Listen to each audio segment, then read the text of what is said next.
Good morning. നമ്മൾ chapter 5 focus പോയിൻറ്റ്സിലേക്ക് കിടക്കുകയാണ്.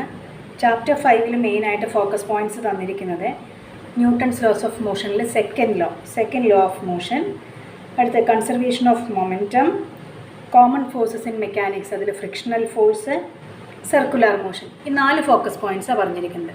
അപ്പോൾ നമ്മളതിലെ ഒന്നാമത്തെ ഫോക്കസ് പോയിൻറ്റിലേക്ക് കിടക്കുകയാണ്. ന്യൂട്ടൺസ് സെക്കൻഡ് ലോ, ന്യൂട്ടൻ്റെ സെക്കൻഡ് ലോ. ന്യൂട്ടൻ്റെ ലോസ് 3 ലോസ് നമ്മൾ പഠിച്ചു. ഫസ്റ്റ് ലോ പറയുന്നത് every body continues in its state of rest or uniform motion unless external unbalanced force acts on it. External unbalanced force ഒന്നും act ചെയ്യപ്പെട്ടില്ല എങ്കിൽ ഒരു വസ്തു അതിൻ്റെ സ്ഥിരാവസ്ഥയിൽ തന്നെ തുടരും എന്നാണ് ഫസ്റ്റ് ലോ പറഞ്ഞത്. നമുക്ക് പഠിക്കാനുള്ള സെക്കൻഡ് ലോയാണ്. സെക്കൻഡ് ലോ പറഞ്ഞത് rate of change of momentum എന്ന് പറയുന്നത് dp/dt. It is directly proportional to the applied force. The rate of change of momentum is directly proportional to applied force or the external unbalanced force, and it take place in the direction of force. ഫോഴ്സിൻ്റെ അതേ ഡയറക്ഷനിലാണ് rate of change of momentum occur ചെയ്യുന്നത്. So ഇതാണ് നമുക്ക് second ലോയായിട്ട് പഠിക്കാനുള്ളത്. അപ്പോൾ ഈ second ലോയിൽ നിന്ന് നമ്മളോട് ചോദിക്കുന്നത് from second law derive an equation for force. ന്യൂട്ടൻ്റെ സെക്കൻഡ് ലോയിൽ നിന്ന് ഫോഴ്സിൻ്റെ ഇക്വേഷൻ ഡിറൈവ് ചെയ്യുക. അപ്പോൾ നമ്മൾ അങ്ങനെ ക്വസ്റ്റ്യൻ വരുമ്പോൾ നമ്മൾ ന്യൂട്ടൻ്റെ സെക്കൻഡ് ലോ ആദ്യം എഴുതുക. F is proportional to dp/dt, or ഇവിടെ പ്രൊപ്പോർഷണാലിറ്റി കോൺസ്റ്റൻറ്റ് 1 ആണ്. So F is equal to dp/dt, that is d/dt of, നമ്മൾ ഓൾറെഡി പഠിച്ചു, P is momentum is mass into വെലോസിറ്റിയാണ് മൊമെൻറ്റം. സോ പിക്ക് പകരം മാസ് ഇൻറ്റു വെലോസിറ്റി എന്ന് സബ്സ്റ്റിറ്റ്യൂട്ട് ചെയ്തു. So this is mass is a constant. So m into dv/dt, and dv/dt is acceleration. So F is equal to m into a. This is equation for force from Newton's second law. 3 മാർക്കിൻ്റെ question ആയിട്ടും 2 മാർക്കിൻ്റെ question ആയിട്ടും ഒക്കെ ചോദിക്കാറുള്ളതാണ്. State Newton's second law and from that law derive an equation for force. അപ്പോൾ നമ്മൾ ഫോഴ്സിൻ്റെ equation derive ചെയ്തു. ഫോഴ്സിൻ്റെ യൂണിറ്റ് എന്താണ്? ന്യൂട്ടനാണ് ഫോഴ്സിൻ്റെ യൂണിറ്റ്. ഡയമെൻഷൻ നോക്കുകയാണെങ്കിലോ മാസിന് m, ആക്സിലറേഷന് Lt⁻⁻1. അപ്പോൾ നമുക്ക് സെക്കൻഡ് ലോയിൽ ശരിക്കും it gives an equation for force അല്ലേ. First law defines force, second law gives an equation for force, and third law gives conservation for force. അപ്പോൾ സെക്കൻഡ് ലോയിൽ നമുക്ക് ഫോഴ്സിൻ്റെ ഇക്വേഷൻ കിട്ടി. F is equal to dp/dt. അതിൽ പിക്ക് substitute ചെയ്തു. P എന്ന് പറയുന്നത് മൊമെൻറ്റമാണ്, മാസ് ഇൻറ്റു വെലോസിറ്റി സബ്സ്റ്റിറ്റ്യൂട്ട് ചെയ്തു. F equal to m into a. Unit നമ്മൾ കണ്ടു. SI യൂണിറ്റ് ന്യൂട്ടനാണ്, CGS യൂണിറ്റ് ഡൈനാണ്.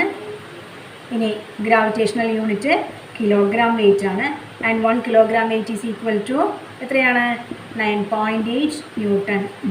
ന്യൂട്ടനെയാണ് നമ്മൾ 1 കിലോഗ്രാം വെയിറ്റ് എന്ന് പറയുന്നത്. സോ 1 കിലോഗ്രാം വെയിറ്റ് എന്ന് പറയുന്ന ഗ്രാവിറ്റേഷണൽ യൂണിറ്റ് ആണ്. ഇത്രയും കാര്യങ്ങളാണ് അതിനകത്ത് ആ ഫസ്റ്റ് ഫോക്കസ് പോയിന്റിൽ നമുക്കുള്ളത്. അതിനകത്ത് നമ്മൾ mass and wait of the body difference കണ്ടുപിടിച്ചു. അതൊക്കെ ഓക്കെ. ഇനി നമ്മൾ സെക്കൻഡ് ഫോക്കസ് പോയിന്റിലേക്ക് കടക്കാൻ പോവാണ്. അപ്പോൾ അതിന് മുൻപ് ഈ പോയിന്റിൽ ഒരു കാര്യം കൂടി നിങ്ങളോട് പറയാനുണ്ട്. What is impulse?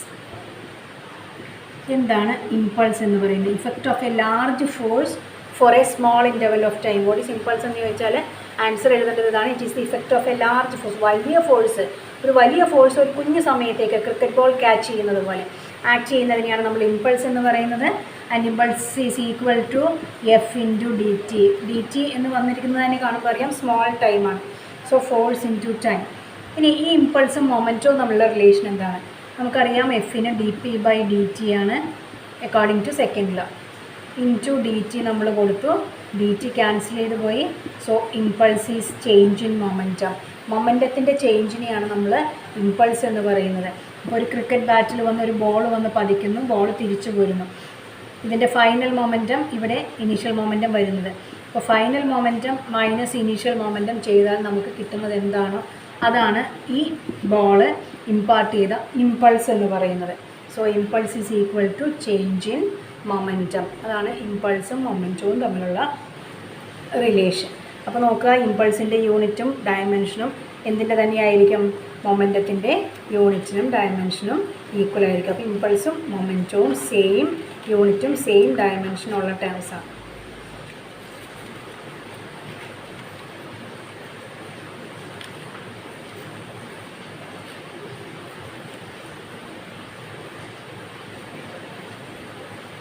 ഇതായത് കഴിഞ്ഞിട്ട് നമ്മൾ അടുത്ത ഫോക്കസ് പോയിന്റിലേക്ക് കടക്കുകയാണ്. അതിൻ്റെ കൂടെ law of conservation of momentum. നമ്മൾ ന്യൂട്ടൻ്റെ സെക്കൻഡ് ലോ പഠിച്ചു. F is equal to D P by D T അല്ലേ. F is proportional to D P by D T അല്ലെങ്കിൽ F is equal to D P by D T. അപ്പോൾ നോക്കുക, F 0 ആണെങ്കിൽ D P by D ടിയുടെ value എന്തായിരിക്കും? 0 ആയിരിക്കും. ഒരു ടേമിൻ്റെ derivative 0, അതായത് ടൈം മാറുമ്പോൾ ഈ ടേം മാറുന്നില്ല എന്നർത്ഥം. So this implies that P is constant അല്ലേ. സോ എക്സ്റ്റേണൽ ഫോഴ്സ് 0 ആണെങ്കിൽ the linear momentum of the body remains constant. ഇപ്പോൾ state and prove law of conservation of momentum എന്ന് പറഞ്ഞാൽ ആദ്യം നമ്മൾ സ്റ്റേറ്റ്മെൻറ്റ് എഴുതണം. എന്താ statement? If the external unbalanced force acting on a body is 0, the linear momentum of the body remains constant. If the external unbalanced force acting on a body is 0, the linear momentum of the body remains constant. അത് prove ചെയ്യാൻ പറഞ്ഞാൽ നമ്മൾ ന്യൂട്ടൻ്റെ second ലോയിൽ നിന്ന് എഫിൻ്റെ equation എഴുതുക. അതിൽ d P by D t f 0 ആണെന്ന് കൊടുക്കുക. എഫ് 0 ആണെങ്കിൽ D P by D t 0 ആണ്. therefore we get P is constant. ഇതിൻ്റെ ആപ്ലിക്കേഷനായിട്ടാണ് നമുക്ക് റീകോയിൽ ഓഫ് ഗണ്ണൊക്കെ വരുന്നത്. ഇപ്പോൾ റീകോയിൽ വെലോസിറ്റി, ഗണ്ണിൻ്റെ റീകോയിൽ വെലോസിറ്റി, നമ്മുടെ ഗണ്ണും പ്ലസ് അതിനകത്തുള്ള ബുള്ളറ്റും കൂടെ അനങ്ങാതിരിക്കുകയാണ് ഷോട്ട് ചെയ്യുന്നതിന് മുൻപ്. അപ്പോൾ ബിഫോർ ഫയറിങ്ങിന് മുൻപ് ഗണ്ണിനും വെലോസിറ്റി 0 ആണ്, ബുള്ളറ്റിനും വെലോസിറ്റി 0 ആണ്. So total momentum before firing is 0. ഇനി ഇത് ബുള്ളറ്റ് ഫയർ ചെയ്ത് കഴിഞ്ഞപ്പോൾ ബുള്ളറ്റ് നല്ലൊരു വെലോസിറ്റിയിൽ മുമ്പോട്ട് പോകുന്നു. ബുള്ളറ്റിൻ്റെ മാസ് സ്മോൾ എം ആണെന്ന് കൊടുക്കുക, നമ്മുടെ ഗണ്ണിൻ്റെ മാസ് ക്യാപിറ്റൽ എം ആണെന്ന് കൊടുക്കുക. അപ്പോൾ ബുള്ളറ്റ് നല്ലൊരു വെലോസിറ്റിയിൽ മുമ്പോട്ട് പോയി. അപ്പോൾ ബുള്ളറ്റിൻ്റെ മൊമെൻറ്റം ഫോർവേഡ് ഡയറക്ഷനിൽ m×v ഉണ്ട് എങ്കിൽ ആ സമയത്ത് നമുക്കറിയാം ഗൺ ഒരല്പം ബാക്കിലേക്ക് പോകും. ബുള്ളറ്റ് ഈ ഗണ്ണിൽ നിന്ന് പുറത്തേക്ക് വരുമ്പോൾ ആ മൊമെൻറ്റം കാരണം ഗൺ ഒരല്പം ബാക്കിലേക്ക് പോകും. ആ ബാക്കിലേക്ക് പോകുന്ന വെലോസിറ്റിക്ക് ക്യാപിറ്റൽ V ആണ് നമ്മൾ കൊടുക്കുന്നത്, സ്മോൾ ലെറ്റർ v ആണ്. ഇതിനെയാണ് നമ്മൾ റീകോയിൽ വെലോസിറ്റി എന്ന് പറയുന്നത്. അപ്പോൾ ഫയർ ചെയ്യുന്നതിന് മുമ്പ് ടോട്ടൽ മൊമെൻറ്റം 0 ആയതുകൊണ്ട് തന്നെ ഫയർ ചെയ്ത് കഴിഞ്ഞിട്ടും ടോട്ടൽ മൊമെൻറ്റം എന്തായിരിക്കണം? 0 ആയിരിക്കണം. അപ്പോൾ ടോട്ടൽ മൊമെൻറ്റം എന്ന് പറയുന്നത് ആരുടെയൊക്കെ മൊമെൻറ്റമാണ്? ഗണ്ണിൻ്റെ മൊമെൻറ്റം എന്താണ്? ഗണ്ണിൻ്റെ മാസ് ക്യാപിറ്റൽ എം, ഗണ്ണിൻ്റെ വെലോസിറ്റി ക്യാപിറ്റൽ V, പ്ലസ് ബുള്ളറ്റിൻ്റെ മാസ് സ്മോൾ എം, ബുള്ളറ്റിൻ്റെ വെലോസിറ്റി സ്മോൾ എം. അപ്പോൾ ഇത് രണ്ടും ഈക്വൽ ആയിരിക്കണം. So this should be equal to 0. Total momentum before firing is equal to total momentum after firing. ഇതിൽ നിന്ന് M V എന്നുള്ള ടൈം നമ്മൾ ഇപ്പുറത്തേക്ക് കൊണ്ടുവന്നു. So minus M V is equal to small M into V എന്ന് കിട്ടി. Or recoil velocity capital V is equal to m v divided by minus capital M. So minus M v divided by M. This is the equation for recoil velocity of gun. ഇതൊക്കെ പരീക്ഷയ്ക്ക് focus point തന്നേക്കുന്ന കുഞ്ഞു കാര്യങ്ങളേ ഉള്ളൂ. അപ്പോൾ ഇതെല്ലാം പരീക്ഷയ്ക്ക് ചോദിക്കും. ഇത്രയുമാണ് ന്യൂട്ടൻ്റെ second ലോയുമായിട്ട് ബന്ധപ്പെട്ട് നമുക്ക് പഠിക്കാനുള്ളത്. ഇനി അടുത്തത് കോമൺ ഫോഴ്സസ് ഇൻ നേച്ചറിൽ ഫ്രിക്ഷണൽ ഫോഴ്സാണ്. എന്താണ് ഫ്രിക്ഷൻ എന്ന് പറയുന്നത്? when a body tries to move over another body, ഒരു വസ്തു മറ്റൊരു വസ്തുവിൻ്റെ മേൽ നീങ്ങാൻ ശ്രമിക്കുമ്പോൾ the opposing force existing between these two bodies, negative ഫോഴ്സാണ്, കൺസർവേറ്റീവ് അല്ലാത്ത നോൺ കൺസർവേറ്റീവ് ഫോഴ്സാണ്. അതൊക്കെ നമ്മൾ പഠിച്ചതാണ്. And this force is called frictional force. So frictional force is the force coming into action between two surfaces when there is relative motion, or when it tries to execute relative motion between two surfaces. രണ്ട് സർഫസസിന് ഇടയ്ക്ക് relative motion execute ചെയ്യാൻ ശ്രമിക്കുമ്പോൾ ആ രണ്ട് സർഫസസിനും ഇടയ്ക്ക് experience ചെയ്യുന്ന opposite ഡയറക്ഷനിൽ experience ചെയ്യുന്ന പിടിച്ചു വലിക്കുന്ന ഫോഴ്സ് മുമ്പോട്ട് പോകുന്നതിന് പുറകോട്ട് തിരിച്ചു വലിക്കും. ഇത് ഉണ്ടാകുന്നതിന് കാരണം എന്താണ്? ഈ രണ്ട് സർഫസസിനിടയ്ക്കുള്ള ഇറഗുലാരിറ്റീസാണ് കാരണം അല്ലേ. നല്ല സ്മൂത്ത് സർഫസ് ആണെങ്കിൽ പ്രത്യേകിച്ച് വലിയ ഫ്രിക്ഷണൽ ഫോഴ്സ് ഇല്ലാതെ നമ്മൾ ചെരുപ്പിട്ട് നടക്കുമ്പോൾ തെന്നി അങ്ങ് പോകുന്ന പോലെ സ്ലിപ്പായി അങ്ങ് പൊക്കോളും. നല്ല റഫ് സർഫസ് ആണെങ്കിൽ ഫ്രിക്ഷണൽ ഫോഴ്സ് കൂടുതലായിരിക്കും. അപ്പോൾ ഇതാണ് ഫ്രിക്ഷൻ. രണ്ട് തരം ഫ്രിക്ഷൻ ഉണ്ട്: സ്റ്റാറ്റിക് ഫ്രിക്ഷൻ, കൈനറ്റിക് ഫ്രിക്ഷൻ. ഫ്രിക്ഷൻ്റെ നോട്ടൊക്കെ വായിച്ച് പഠിക്കുകയാണെങ്കിൽ നിങ്ങൾക്ക് നല്ലത്. ജസ്റ്റ് ഒന്ന് കാര്യങ്ങൾ മനസ്സിലാക്കി തരാം. അപ്പോൾ നോക്കുക, നമ്മളിവിടെ ഒരു വസ്തു വെച്ചിട്ടുണ്ട്. ഇത് മാസ് നല്ല വെയിറ്റ് ഉണ്ട്, 10 കിലോഗ്രാം മാസാണ് വെച്ചിരിക്കുന്നത്. 10 കിലോഗ്രാം ആണെങ്കിൽ ഇതിൽ എക്സ്പീരിയൻസ് ചെയ്യുന്ന ഫോഴ്സ് എന്ന് പറയുന്നത് 10 × 9.8. അപ്പോൾ 98 ന്യൂട്ടൺ ഫോഴ്സാണ് താഴേക്ക് ആക്ട് ചെയ്യപ്പെട്ടുകൊണ്ടിരിക്കുന്നത്. അപ്പോൾ ഇതിന് ഈക്വൽ ആൻഡ് ഓപ്പോസിറ്റ് ആയിട്ട് നമ്മൾ കണ്ടു normal reaction is acting equal and opposite to the weight of the body. അപ്പോൾ നോർമൽ റിയാക്ഷൻ്റെ വാല്യൂ 98 ന്യൂട്ടൺ ഉണ്ട്. അങ്ങനെ ഇവിടെ ഇരിക്കുന്ന ഒരു വസ്തു ഇത് അനങ്ങാതിരിക്കുമ്പോൾ ഇതിലുള്ള ഫോഴ്സാണ് ഞാൻ ഈ പറഞ്ഞത്. M×G ഗ്രാവിറ്റേഷണൽ ഫോഴ്സ് ആക്ട് ചെയ്യുന്നു. 9.8 ന്യൂട്ടൺ 98 ന്യൂട്ടൺ ആക്ട് ചെയ്തുകൊണ്ടിരിക്കുന്നു. ഈ വസ്തുവിൽ ഞാൻ 10 ന്യൂട്ടൺ ഫോഴ്സ് കൊടുക്കുകയാണ്. അപ്പോൾ R = mg 98 ന്യൂട്ടണാണ് ഇവിടെ ആക്ട് ചെയ്തപ്പെട്ടുകൊണ്ടിരിക്കുന്നത്.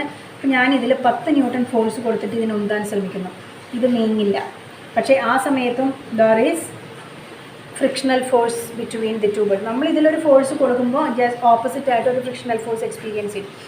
അപ്പോൾ ഞാൻ 10 ന്യൂട്ടൺ ഫോഴ്സ് കൊടുത്തു, 20 ആക്കി, 30 ആക്കി, അപ്പോഴൊന്നും വസ്തു അനങ്ങുന്നില്ല. ആ സമയത്തുള്ള ഫ്രിക്ഷണൽ ഫോഴ്സിനെ നമ്മൾ വിളിക്കുന്ന പേരാണ് സ്റ്റാറ്റിക് ഫ്രിക്ഷൻ. അങ്ങനെ ഞാൻ ഫ്രിക്ഷണൽ ഫോഴ്സ് കൂട്ടി കൊടുത്തു. 90 അനങ്ങാൻ തുടങ്ങാം. 90 പയ്യെ ഇതിൻ്റെ ഈ സർഫസിൻ്റെ വാല്യൂ അനുസരിച്ച് ഏകദേശം 90 ആയപ്പോഴേക്കും അത് കോഎഫിഷ്യൻ്റ് ഓഫ് ഫ്രിക്ഷൻ അനുസരിച്ച് ഏകദേശം അത്രയൊക്കെ ആയപ്പോഴേക്കും വസ്തു പയ്യെ അനങ്ങാന്നുള്ളൊരവസ്ഥയിൽ വന്നു. അങ്ങനെ ജസ്റ്റ് സ്റ്റാർട്ട് ചെയ്യാൻ തുടങ്ങുന്നതിന് തൊട്ട് മുമ്പുള്ള ഫ്രിക്ഷൻ, അതിനെ നമ്മൾ ആ ലിമിറ്റിംഗ് വാല്യൂ ഓഫ് സ്റ്റാറ്റിക് ഫ്രിക്ഷനെ നമ്മൾ ലിമിറ്റിംഗ് ഫ്രിക്ഷൻ എന്ന് വിളിക്കും. അപ്പോൾ വസ്തു അനങ്ങാത്തപ്പോൾ സ്റ്റാറ്റിക് ഫ്രിക്ഷൻ, വസ്തു അനങ്ങാൻ തുടങ്ങുന്നതിന് തൊട്ട് മുൻപ് ലിമിറ്റിംഗ് സ്റ്റാറ്റിക് ഫ്രിക്ഷൻ, അത് കഴിഞ്ഞാൽ നമ്മൾ ഫോഴ്സ് കൊടുത്തു, അതിനെ നമ്മൾ കൈനറ്റിക് ഫ്രിക്ഷൻ. അപ്പോൾ സ്റ്റാറ്റിക് ഫ്രിക്ഷൻ, കൈനറ്റിക് ഫ്രിക്ഷൻ, ഇതിന് രണ്ടിനും ഇടയ്ക്കുള്ള ആ ബൗണ്ടറിയെ നമ്മൾ ലിമിറ്റിംഗ് സ്റ്റാറ്റിക് ഫ്രിക്ഷൻ എന്ന് പറയുന്നു. അപ്പോൾ ലിമിറ്റിംഗ് സ്റ്റാറ്റിക് ഫ്രിക്ഷന് നമ്മൾ കൊടുക്കുന്ന letter FS maximum value of static friction. ഇതാണ് ലിമിറ്റിംഗ് സ്റ്റാറ്റിക് ഫ്രിക്ഷൻ. ഇനി ലോസ് ഓഫ് സ്റ്റാറ്റിക് ഫ്രിക്ഷൻ. ഈ ലിമിറ്റിംഗ് സ്റ്റാറ്റിക് ഫ്രിക്ഷൻ എന്ന് പറയുന്നത് എന്തിന് പ്രൊപ്പോർഷണലായിരിക്കും? നോർമൽ റിയാക്ഷന് പ്രൊപ്പോർഷണലായിരിക്കും ഓട്ടോമാറ്റിക്കലി, അല്ലേ? വസ്തുവിൻ്റെ വെയ്റ്റിന് പ്രൊപ്പോർഷണലായിരിക്കും. So limiting static friction FS max is proportional to normal reaction. ആ പ്രൊപ്പോർഷണാലിറ്റി കോൺസ്റ്റൻറ്റ് അതിനെയാണ് നമ്മൾ μs എന്ന് വിളിക്കുന്നത്. And this is called the coefficient of static friction. അപ്പോൾ ഇവിടെയാണ് ആ കോഎഫിഷ്യൻ്റ് വരുന്നത്. ഈ കോഎഫിഷ്യൻ്റെ വാല്യൂ എത്രയാണോ, ഇപ്പോൾ ഇത് 0.1 ആണെങ്കിൽ 0.1 × R അത്രയും ഫോഴ്സ് കൊടുക്കുമ്പോൾ നമുക്ക് ലിമിറ്റിംഗ് കഴിഞ്ഞിട്ട് വസ്തുവിനെ മൂവ് ചെയ്യിപ്പിക്കാൻ പറ്റും. ഈ മ്യൂവിൻ്റെ വാല്യൂ അനുസരിച്ചിരിക്കും. അതാണ് നമ്മൾ പറഞ്ഞത്, റഫ് സർഫസ് ആണെങ്കിൽ ബുദ്ധിമുട്ടായിരിക്കും, സ്മൂത്ത് സർഫസ് ആണെങ്കിൽ എളുപ്പം. മ്യൂയുടെ വാല്യൂ കുറവായിരിക്കും, അപ്പോൾ എളുപ്പത്തിൽ നമുക്ക് മൂവ് ചെയ്യിപ്പിക്കാൻ പറ്റും. അപ്പോൾ ഇതാണ് സ്റ്റാറ്റിക് ഫ്രിക്ഷൻ, ഇത് കോഎഫിഷ്യൻ്റ് ഓഫ് സ്റ്റാറ്റിക് ഫ്രിക്ഷൻ.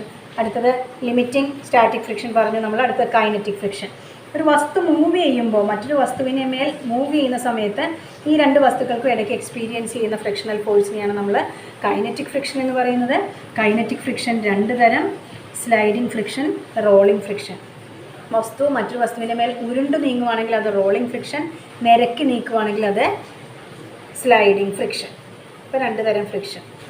അപ്പോൾ ഇതൊക്കെ ബുക്ക് നോക്കി വായിച്ചോളണം, നോട്ട്ബുക്ക് നോക്കി വായിച്ചോളണം, പരീക്ഷയ്ക്ക് ചോദിക്കും. ഇനി ഇവിടെയും നമുക്ക് കൈനറ്റിക് ഫ്രിക്ഷനും നമുക്ക് ഇക്വേഷൻ എഴുതാം. FK is proportional to again R and FK is equal to ആ കോഎഫിഷ്യൻറ്റിനെ നമ്മൾ μk എന്ന് പറയും. സെയിം പോലെ തന്നെ coefficient of kinetic friction μk × R. അതുപോലെ തന്നെ ലോസ് ഓഫ് കൈനറ്റിക് ഫ്രിക്ഷൻ, അവിടെയും kinetic friction has a constant value depending on the nature of the two surfaces in contact. Equation എഴുതി വയ്ക്കുക. അടുത്ത നമുക്ക് എന്താണ് ആംഗിൾ ഓഫ് ഫ്രിക്ഷൻ എന്നുള്ളതാണ്. സോ ആംഗിൾ ഓഫ് ഫ്രിക്ഷൻ എന്ന് പറയുന്നത്, നമ്മളൊരു വസ്തു വേറൊരു വസ്തുവിൻ്റെ മേലെ നമ്മളിങ്ങനെ വെച്ചേക്കുന്നു, നമ്മളൊരു ഫോഴ്സ് അപ്ലൈ ചെയ്യുന്നുണ്ട്. അപ്പോൾ വസ്തുവിന് ആദ്യമേ തന്നെ നോർമൽ റിയാക്ഷൻ R ഉണ്ട്. നോർമൽ റിയാക്ഷൻ R ഉള്ളത് കൂടാതെ നമ്മൾ വസ്തുവിലൊരു ഫോഴ്സ് കൊടുക്കുമ്പോൾ അതിനകത്ത് ഫ്രിക്ഷണൽ ഫോഴ്സ് എക്സ്പീരിയൻസ് ചെയ്യുന്നുണ്ട്. ഈ നോർമൽ റിയാക്ഷൻ്റെയും ഫ്രിക്ഷണൽ ഫോഴ്സിൻ്റെയും കൂടെ റിസൾട്ടൻ്റ് നമ്മൾ എടുക്കുക. ആ റിസൾട്ടൻ്റ് വെക്റ്ററും നമ്മുടെ നോർമൽ റിയാക്ഷനും തമ്മിലുണ്ടാക്കുന്ന ആംഗിളിനെയാണ് നമ്മൾ ആംഗിൾ ഓഫ് ഫ്രിക്ഷൻ എന്ന് പറയുന്നത്. മനസ്സിലായല്ലോ? So angle of friction is the angle between normal reaction and the resultant friction, resultant force. Angle of friction എന്താണെന്ന് പറഞ്ഞാൽ നമുക്ക് പരീക്ഷയ്ക്ക് വയ്ക്കാറില്ല, പക്ഷേ ഈ ഒരു ഇക്വേഷൻ ഡിറൈവ് ചെയ്യാൻ പറയാറുണ്ട്. tan θ ഈസ് ഈക്വൽ ടു μ എന്നുള്ള ഇക്വേഷൻ ഡിറൈവ് ചെയ്യാൻ പറയാറുണ്ട്. അപ്പോൾ ഈ tan θ എന്ന് പറയുന്നത് ഇപ്പോൾ ഇവിടെ തന്നെ നമ്മളിപ്പോൾ വരച്ചത് തന്നെ. So this is FS max, this is normal reaction. ഇതിൻ്റെ രണ്ടിനെയും കൂടെ റിസൾട്ടൻ്റ് നമ്മളെടുത്തു, എസ് എന്ന് കൊടുത്തു. ഈ angle lambda. So what is tan lambda? Opposite side divided by adjacent side, അല്ലേ? ഓപ്പോസിറ്റ് സൈഡ് ഈസ് നോക്കുക, ഈ സൈഡാണ് f max divided by adjacent side is normal reaction and that is mu. So tan lambda is equal to mu. അത് derive ചെയ്യാനായിട്ട് tan of the angle of friction is equal to coefficient of friction. ഇനി അതേപോലെ തന്നെ angle of റെപ്പോസിലും നിങ്ങൾക്ക് ഇതേപോലെ തന്നെ derive ചെയ്യാനുണ്ട്. Angle of റെപ്പോസ് എന്ന് പറഞ്ഞാൽ എന്താ? ഇങ്ങനെ ഒരു ചെരിഞ്ഞ പ്രതലത്തിലിരിക്കുന്നൊരു വസ്തു. അപ്പോൾ ഈ ചരിവ് കൊണ്ട് അതെപ്പോഴാണോ സ്വയം താഴേക്ക് നീങ്ങാൻ തുടങ്ങുന്നത്, ആ സമയത്തുള്ള ഈ ആംഗിളിനെ, ഈ ചരിവിനെയാണ് നമ്മൾ ആംഗിൾ ഓഫ് റെപ്പോസ് എന്ന് വിളിക്കുന്നത്. അപ്പോൾ ഇവിടെയും ഇതേപോലെ തന്നെ നമുക്ക് വസ്തുവിനെ ഈ ടാൻ തീറ്റ കണ്ടുപിടിക്കാം. അപ്പോൾ അതിന് വേണ്ടിയിട്ട് നമ്മൾ ഇവിടുത്തെ ഫോഴ്സസ് ഏതൊക്കെയാണെന്ന് നോക്കുക. എം ജി നേരെ താഴേക്ക് ആക്ട് ചെയ്യുന്നു. നോർമൽ റിയാക്ഷൻ മുകളിലേക്ക്. നോർമൽ റിയാക്ഷൻ എപ്പോഴും വസ്തുവിന് പെർപെൻഡിക്കുലർ ആയിരിക്കും. വസ്തുവിന് പെർപെൻഡിക്കുലറായിട്ട് മുകളിലേക്ക് ആക്ട് ചെയ്യുന്നു. അപ്പോൾ ഞാൻ എന്താ ഈ എം ജിയെ കമ്പോണൻ്റ് ആക്കാൻ പോവാണ്. ഒന്ന് ഇങ്ങോട്ടും ഒന്ന് നേരെ അതിന് പെർപെൻഡിക്കുലറായിട്ട് ഇങ്ങോട്ടും. ഇവിടെ നോക്കുക, ഈ ആംഗിൾ തീറ്റ ആയതുകൊണ്ട് തന്നെ ഈ ആംഗിളും തീറ്റ തന്നെയായിരിക്കും. സോ ഇത് എം ജി ആണെങ്കിൽ നമുക്കറിയാം adjacent angle m g cos theta ആയിരിക്കും. ഇത് എം ജി സൈൻ തീറ്റ ആയിരിക്കും അല്ലേ. അപ്പോൾ നമ്മൾ വസ്തുവിനെ മുകളിലേക്ക്, വസ്തു താഴേക്ക് പോരുമ്പോൾ ഫ്രിക്ഷണൽ ഫോഴ്സ് എങ്ങോട്ടായിരിക്കും ആക്ട് ചെയ്യുന്നത്? മുകളിലേക്കായിരിക്കും ആക്ട് ചെയ്യുന്നത്. So F max. അപ്പോൾ ഈ ബോഡിയിൽ ആക്ട് ചെയ്യുന്ന എല്ലാ ഫോഴ്സസാണ് നമ്മൾ ഈ വരച്ചിരിക്കുന്നത്. Weight acting in the downward direction, normal reaction, ഇങ്ങനെ വെയിറ്റിൻ്റെ കമ്പോണൻസ് രണ്ടെണ്ണം വരച്ചു. വസ്തു താഴേക്ക് മൂവ് ചെയ്യുമ്പോൾ ഫ്രിക്ഷണൽ ഫോഴ്സ് മുകളിലേക്ക്. അപ്പോൾ നോക്കുക, m g sin theta balances frictional force. So m g sin theta is equal to f s max and m g cos theta, m g cos theta balances r അല്ലേ, normal reaction. ഇത് രണ്ടും കൂടെ divide ചെയ്യുക. So tan theta is equal to Fs divided by R, which is mu. Again tan theta is equal to mu.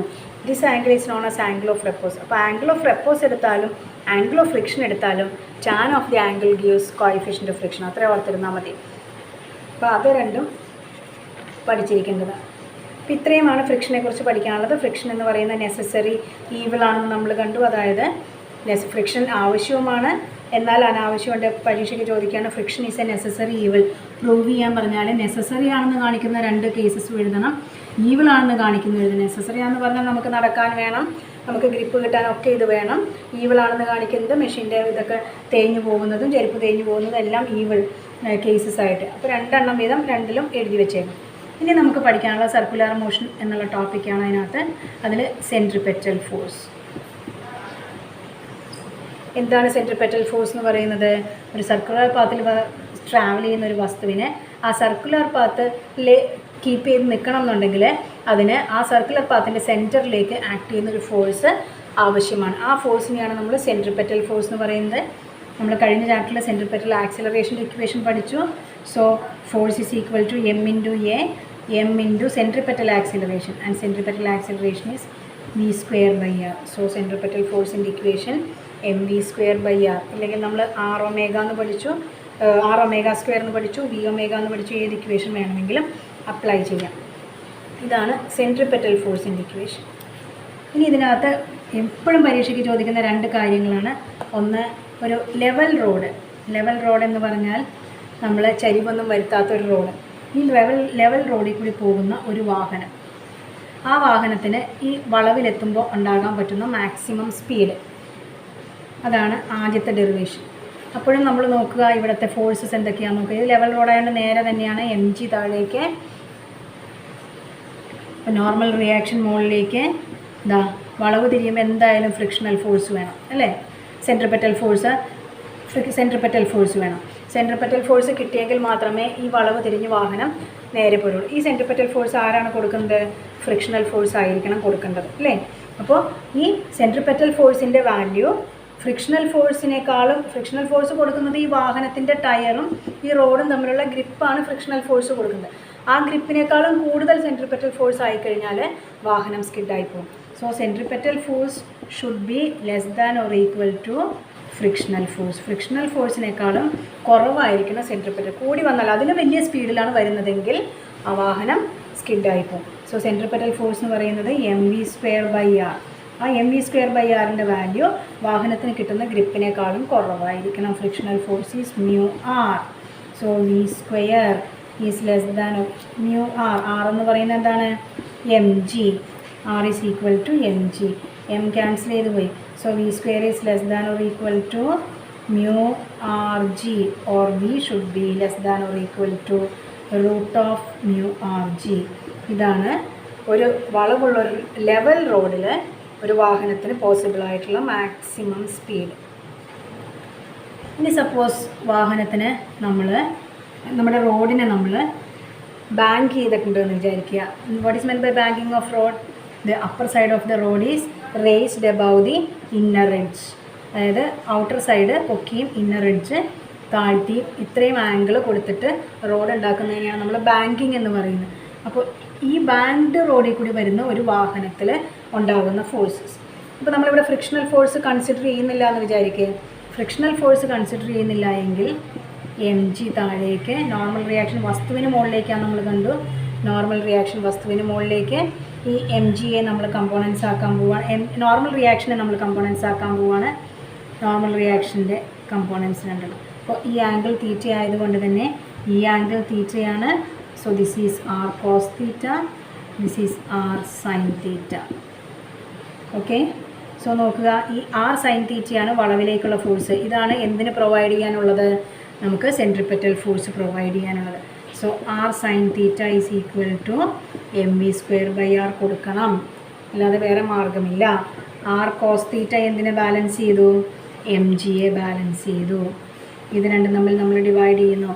R വെട്ടിപ്പോയി, M വെട്ടിപ്പോയി. Sine theta by cos theta, tan theta is equal to V square by R G, or V is equal to root of R G tan theta. അപ്പോൾ ആദ്യം നമ്മൾ കണ്ടു level റോഡായിരുന്നു, banking ഇല്ലാത്ത റോഡായിരുന്നെങ്കിൽ എന്താണ് equation? Root of mu R g. അവിടെ frictional force മാത്രം consider ചെയ്തു. ഇവിടെ നമ്മൾ ഫ്രിക്ഷൻ എടുത്തില്ല, പകരം നമ്മൾ ബാങ്ക്ഡ് റോഡിൻ്റെ കേസ് മാത്രം എടുത്തപ്പോൾ root of R G tan theta എന്ന് കിട്ടി. ഇനി ഇത് രണ്ടും കൂടി എടുത്തിട്ടുള്ള ഡെറിവേഷൻ, മൂന്നും നിങ്ങൾക്ക് പഠിക്കാനുള്ളതാണ്, മൂന്നും പഠിക്കുകയും വേണം. പിന്നെ നമ്മൾ പഠിക്കാൻ പോകുന്നത് ഒരു ബാങ്ക്ഡ് റോഡാണ്. അവിടെ ഫ്രിക്ഷനും കൂടി കൺസിഡർ ചെയ്യുമ്പോൾ എന്താണ് ഇക്വേഷൻ വരുന്നത്? അപ്പോൾ നമ്മൾ അതിൻ്റെ ഫസ്റ്റ് ഇക്വേഷൻ എഴുതണം വരെ ഞാൻ കാണിക്കുന്നുള്ളൂ. പിന്നെ നിങ്ങൾ ഫൈനൽ ഇക്വേഷൻ അങ്ങ് എഴുതിയാൽ മതി. നോക്കുക, എങ്ങനെ ഈ കമ്പോണൻസ് കൃത്യമായിട്ട് പരീക്ഷ പേപ്പറിൽ വരച്ച് വെച്ചിരിക്കണം. നോക്കുക, ബാങ്ക്ഡ് റോഡിൽ, ഇപ്പോൾ റോഡൊന്നും നമ്മൾ വരയ്ക്കുന്നില്ല കേട്ടോ, ബാങ്കിങ് മാത്രമേ വരയ്ക്കുന്നുള്ളൂ. ഇതാണ് നമ്മുടെ വാഹനം, എം ജി നേരെ താഴേക്ക്. നോർമൽ റിയാക്ഷൻ വസ്തുവിന് നേരെ മുകളിലേക്ക്. നമ്മൾ നേരത്തെ ചെയ്ത പോലെ നോർമൽ റിയാക്ഷനെ നമ്മൾ കമ്പോണൻസ് ആക്കി. ഈ ആംഗിൾ തീറ്റ, അപ്പോൾ ഇത് ആർ കോസ് തീറ്റ, അതിന് നേരെ പെർപെൻഡിക്കുലറായിട്ട് വരുന്നത് ആർ സൈൻ തീറ്റ. ഇത് നോർമൽ റിയാക്ഷനെ മാത്രം ഇപ്പോൾ കമ്പോണൻസ് ആക്കി. ഇനി ഇവിടെ ഒരു ഫോഴ്സും കൂടി ഉണ്ട്. ഏത് ഫോഴ്സാണ്? Frictional force. Frictional force act ചെയ്യുന്നത് എങ്ങനെയാണ്? ഈ സർഫസിന് നേരെ ഇങ്ങനെ വരുന്നതാണ് ഫ്രിക്ഷണൽ ഫോഴ്സ്. അപ്പോൾ ഈ ആംഗിൾ എന്ത് തന്നെയായിരിക്കും? തീറ്റ തന്നെയാണ് അല്ലേ? നമ്മളിനി ഫ്രിക്ഷണൽ ഫോഴ്സിനെ കമ്പോണൻസ് ആക്കാൻ പോകുന്നു. ഫ്രിക്ഷണൽ ഫോഴ്സിനെ കമ്പോണൻസ് ആക്കാൻ പോകുമ്പോൾ നോക്കിയേ, ഇങ്ങോട്ട് വരുന്നത് ഏത് കമ്പോണൻ്റാണ്? ഈ ആംഗിളല്ലേ തീറ്റ. അപ്പോൾ ഇത് ഫ്രിക്ഷണൽ ഫോഴ്സിൻ്റെ കോസ് തീറ്റ കമ്പോണൻറ്റ്. ഇത് താഴേക്കുള്ള വെക്ടർ ആയതുകൊണ്ട് അതിൻ്റെ അടുത്ത കമ്പോണൻറ്റ് ഇങ്ങോട്ടല്ലേ വരുന്നത്. ഇത് ഫ്രിക്ഷണൽ ഫോഴ്സിൻ്റെ സൈൻ തീറ്റ കമ്പോണൻറ്റ്. ഇത്രയേ ഉള്ളൂ കമ്പോണൻസ് ആക്കുന്നത്. എന്നിട്ട് ഒരേപോലെ വരുന്ന കമ്പോണൻസ് ഇക്വേറ്റ് ചെയ്യുക. നോക്കിയേ, R cos theta is equal to F R sign theta plus M G. ഒരു equation, R cos theta is equal to F R sign theta plus M G. അടുത്തത് നോക്കുക, എഫ് ആർ കോസ് തീറ്റയുണ്ട്, R sine തീറ്റയുണ്ട് അല്ലേ. So R sign theta plus F R cos theta is equal to, ഇങ്ങോട്ടുള്ളത് എന്ത് provide ചെയ്യുന്നതാണ്? ഇവിടെയാണ് നമ്മുടെ റോഡ്. ഇത് സെൻട്രിപെറ്റൽ ഫോഴ്സിന് പ്രൊവൈഡ് ചെയ്യും. So R sign theta plus F R cos theta is equal to എന്തിനെ കൊടുക്കും? എം വി സ്ക്വയർ ബൈ ആറിനെ കൊടുക്കും. അപ്പോൾ ഈ ഇക്വേഷൻ ഇത് എഴുതി കഴിയുമ്പോൾ ഫസ്റ്റ് ഇക്വേഷനിൽ എം ജി മാത്രം നിർത്തിയിട്ട് മറ്റേ ടൈം ഇങ്ങോട്ട് കൊണ്ടുവരിക. R cos theta, f R sign theta എന്നുള്ള ടൈം ലെഫ്റ്റിലേക്ക് കൊണ്ടുവന്ന്, so minus f R sign theta is equal to m g. അപ്പോൾ ഇത് രണ്ടുമാണ് നമ്മുടെ രണ്ട് ഇക്വേഷൻസ്. ഇനി നമുക്കറിയാം frictional force f r is equal to mu r ആണ്. അപ്പോൾ എഫ് ആറിന് പകരം നമ്മൾ മ്യൂ ആർ സബ്സ്റ്റിറ്റ്യൂട്ട് ചെയ്തു. ഇവിടെ എഫ് ആറിന് പകരം മ്യൂ ആർ സബ്സ്റ്റിറ്റ്യൂട്ട് ചെയ്യുന്നു. ഇക്വേഷൻ 1 ഡിവൈഡഡ് ബൈ ഇക്വേഷൻ 2 ചെയ്യുക. ഇക്വേഷൻ 2 ആണ് നമ്മുടെ this is equation 1, this is equation 2. അപ്പോൾ നമുക്ക് v²/rg ആണ് കിട്ടേണ്ടത്. ഇക്വേഷൻ 2 ഡിവൈഡഡ് ബൈ ഇക്വേഷൻ 1 ചെയ്യും. അപ്പോൾ ഞാൻ ഈ ഫിഗർ വായിക്കുകയാണ്, ജസ്റ്റ് ആ ഡെറിവേഷൻ ഒന്ന് പറഞ്ഞു തന്നേക്കാം. So equation 2 divided by equation 1 ചെയ്യുക. ഇക്വേഷൻ 2ൻ്റെ left side r sin θ plus mu r cos θ divided by 1ൻ്റെ left side r cos θ minus mu r sin θ is equal to 2ൻ്റെയും right side mv²/r divided by mg. m രണ്ടിടത്തും cancel ചെയ്ത് പോയി. അപ്പോൾ ഇത് v²/rg എന്നായി. ഇനി ഇവിടെ നോക്കാതെ എല്ലാ ടൈമിലും ഒരു r ഉണ്ട്. അപ്പോൾ r-നെ നമുക്കൊന്ന് ക്യാൻസൽ ചെയ്ത് കളയാം, കാരണം r പുറത്തെടുത്തിട്ട് താഴത്തെ r-ഉമായിട്ട് വെട്ടിപ്പോയി. എല്ലാ ടൈമിനെയും ഞാൻ cos θ വെച്ച് ഡിവൈഡ് ചെയ്യാൻ പോവുകയാണ്. അപ്പോൾ എന്താണെന്ന് വെച്ചാൽ നമുക്ക് നമ്മുടെ റിക്വയർഡ് ഇക്വേഷനിലേക്ക് കിട്ടും. ഇതിന് sin θ cos θ, എല്ലാ ടൈമിനെയും cos θ വെച്ച് ഡിവൈഡ് ചെയ്താൽ വാല്യൂവിന് വ്യത്യാസമൊന്നുമില്ല. ഇവിടെയും cos θ, ഇവിടെയും cos θ. അപ്പോൾ നമുക്ക് എന്ത് കിട്ടി? sin θ cos θ is tan θ plus mu into cos θ cos θ is 1 divided by cos θ cos θ is 1 plus mu into sin θ cos θ. So mu tan θ is equal to v²/rg. Therefore v² is equal to rg into tan θ plus mu divided by 1 plus mu tan θ. or ഇതിൻ്റെ root എടുത്താൽ നമുക്ക് എന്ത് കിട്ടും? v കിട്ടും. അപ്പോൾ ഇതിന് മുന്നത്തെ equation നമ്മളത് ചെയ്യുന്നതിന് പകരം ഇവിടെ നമ്മൾ മ്യൂവിൻ്റെ വാല്യൂ 0 കൊടുത്താൽ തൊട്ട് മുൻപ് നമ്മൾ ഡിറൈവ് ചെയ്ത ഇക്വേഷൻ കിട്ടും കേട്ടോ. മ്യൂ കൺസിഡർ ചെയ്യുന്നില്ല എങ്കിൽ ഈ ഒരു ഫുൾ ഡെറിവേഷൻ നിങ്ങൾ എന്തായാലും പഠിക്കുക. അപ്പോൾ ഇനി മ്യൂ കൺസിഡർ ചെയ്യാത്ത ഇക്വേഷനാണ് ചോദിക്കണമെങ്കിൽ ഇവിടെ വരെ ചെയ്തിട്ട് മ്യൂ 0 ആണെന്ന് കൊടുത്തു കഴിഞ്ഞാൽ ഇതിന് മുന്നത്തെ ഇക്വേഷൻ കിട്ടും. അപ്പോൾ ഈ ഡെറിവേഷൻ മസ്റ്റായിട്ടും പഠിക്കണം.